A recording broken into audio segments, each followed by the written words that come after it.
Kami dari grup pembawa lentera diri. Nama ulun tuan sendiri Tunku Muhammad Al-Mujibul Hafiz sebagai pensyarah. Di sebelah kanan saya beliau bernama Tunku Fatani dari Jungka Gajah sebagai qari. Di sebelah kiri saya beliau bernama Tunku Fadillah sebagai sari tilawah. Orang Eropa jika saling berjumpa mengatakan "Who are you?" Orang Korea jika saling berjumpa mengatakan 안녕하세요. orang Aceh jika saling bertemu mengatakan "Perhaba, Assalamualaikum warahmatullahi wabarakatuh." Alhamdulillah. Allahumma salli ala Sayyidina Muhammad wa ala alihi wa sahbihi ajma'in. A'udhu billahi minasyaitanir rajim. Bismillahirrahmanirrahim. Wal 'asr innal insana lafil khusr illa alladhina amanu wa 'amilus shalihat wa tawassaw bil haqq wa tawassaw bis sabr. Amma ba'd. Untayan kata yang pertama, marilah sama-sama kita ucapkan kepada Allah. Allah yang telah menciptakan galaksi, Allah yang telah menciptakan alam semesta, Allah yang telah menaburi makhluk-makhluk hidup di seluruh dunia. Allah memberikan kepada kita kesehatan, waras pikiran, sehingga kita masih berada di tempat yang berbahagia ini. Selawat bernadakan salam, marilah sama-sama kita ucapkan kepada baginda Nabi besar Muhammad sallallahu alaihi wasallam dan kepada al-sahabat yang seiring langkah sehayutan pedang mempertahankan agama Islam dengan kalimat asyhadu an la ilaha illallah Muhammadur Rasulullah. Penghormatan kepada pimpinan Nahdlatul Ulum, penghormatan kepada seluruh dewan guru Dayah Nahdlatul Ulum, penghormatan mulia kepada dewan juri, penghormatan saya kepada seluruh santriwan santriwati Dayah Nahdlatul Ulum. Sahabat dewan hakim yang berbahagia, masa telah membuktikan popularitas manusia tahun ke tahun bukan malah sedikit, makin banyak meningkat. Negara-negara banyak yang telah mengurangi popularitas makhluk hidup atau yang disebut dengan imigrasi manusia. Tetapi hal tersebut tidak tersangkut pada kita generasi Islam tahun ke tahun tidaklah meningkat, malah mendikit. Kita generasi yang masih memiliki pola pikir yang jernih. Dari 10.000 popularitas manusia, hanya 1.000 yang menjadi generasi yang berguna. Sebagaimana pepatah mengatakan, kejam-kejam rimbung di dalam he, tujuan masih makanan jimita. Hayu-hayu hiu dalam laut sampai ditakut oleh kawannya. Cerang-cerang mi baju tiku tujuan dipajuh lain hana.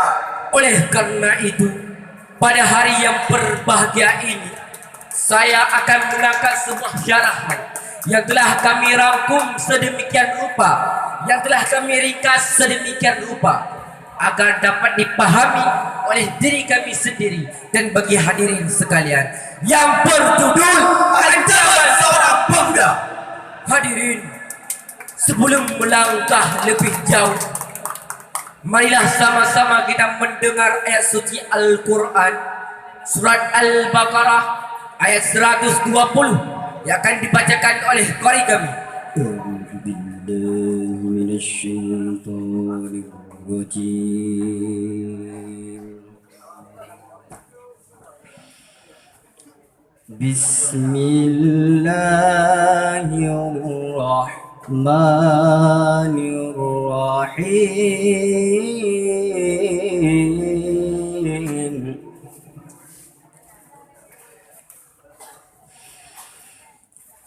ولن ترضى عنك اليهود ولا النصارى حتى تتبع ملتهم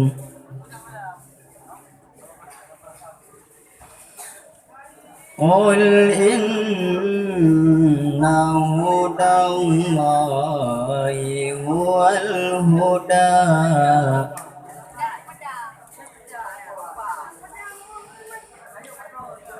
ولئن اتبعت أهواءهم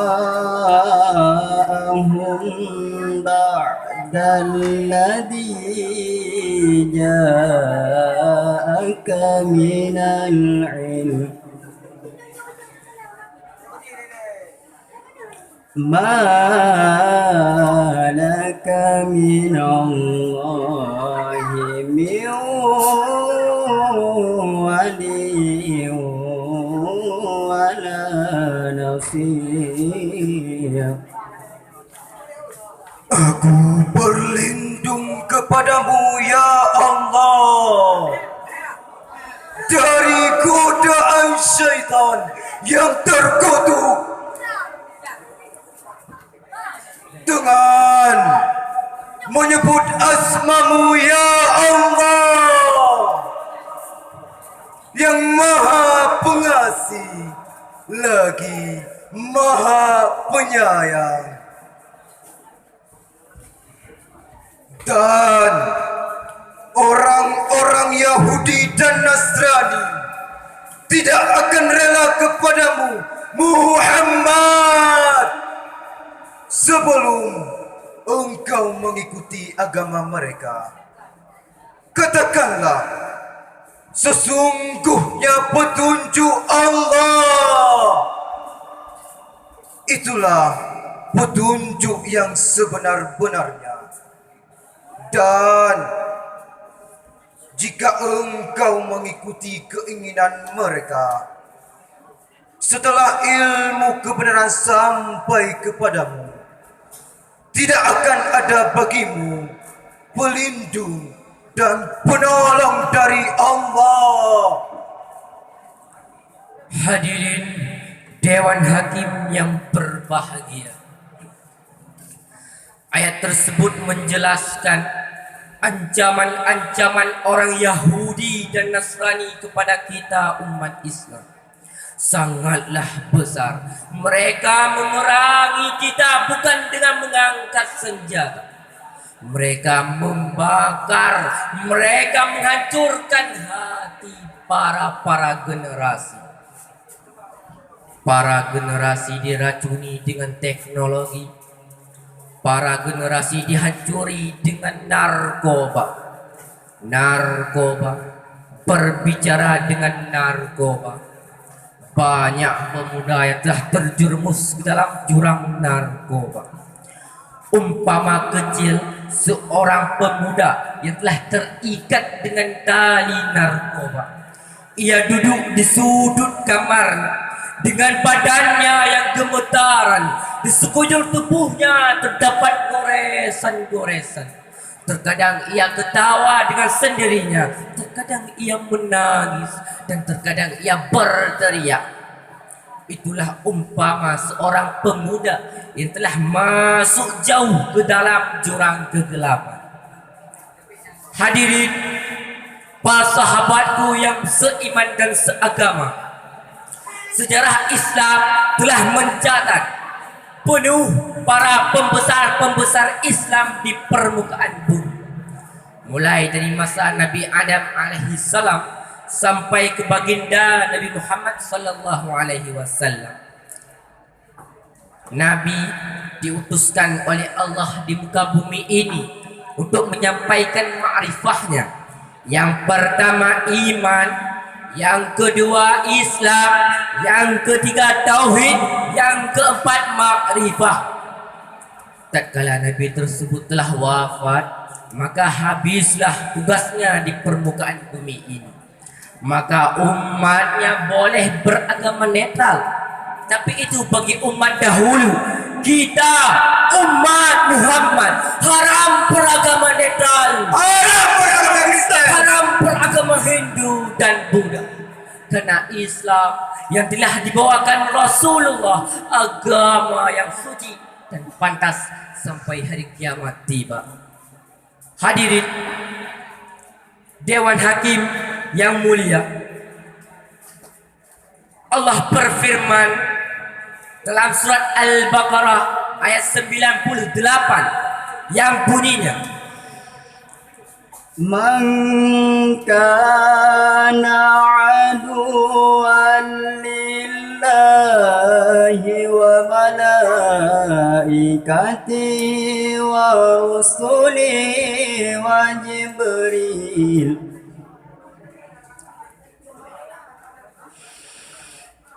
wa Mikala fa inna Allaha aduwwun lil kafirin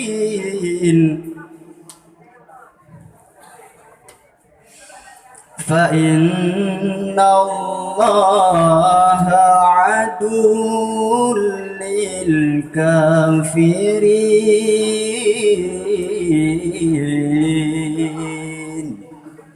Barang siapa yang menjadi musuh Allah, malaikat-malaikatnya, rasul-rasulnya, Jibril dan Mikail, maka sesungguhnya Allah musuh bagi orang-orang kafir. hadirin Dewan Hakim yang berbahagia, dapat kita ambil kesimpulan. Yang pertama, jadilah generasi yang dapat diperlukan, yang dapat dimanfaatkan oleh negara, nusa dan bangsa.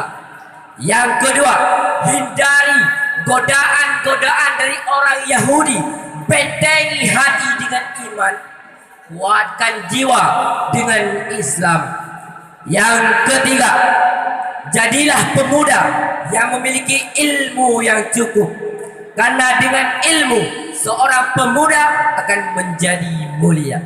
Sebagaimana Imam Syafi'i mengatakan, sesungguhnya pada tangan pemuda terletak segala urusan umat. Apabila maju pemuda, Maka majulah umat, apabila mundur pemuda, maka mundurlah umat. hadirin para sahabat yang kami muliakan, hanya sekian yang dapat kami sampaikan. Mudah-mudahan bermanfaat bagi diri kami sendiri dan bagi anda semua. Kami akhiri. Sadaqallahul azim. Maha benar Allah atas segala firman-firman-Nya. Tatut padang tutung rangkile, uro kajula haba pika abi, usikum binafsi bitaqwallah. Assalamualaikum warahmatullahi wabarakatuh.